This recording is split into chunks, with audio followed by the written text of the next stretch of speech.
In this video, I will show you how to delete apps on a Windows PC.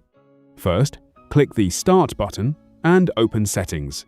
In the Settings window, select Apps.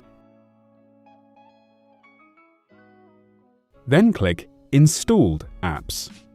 On some versions of Windows, this option may be called Apps and Features. Scroll through the list or use the search bar to find the app you want to remove. Once you find it, click the three-dot menu next to the app and select Uninstall. If you're using an older version of Windows, simply click the app and then choose Uninstall. A confirmation window may appear.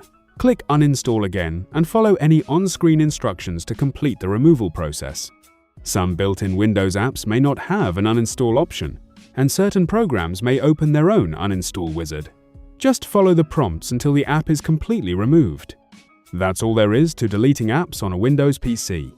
If you found this video helpful, subscribe to our channel.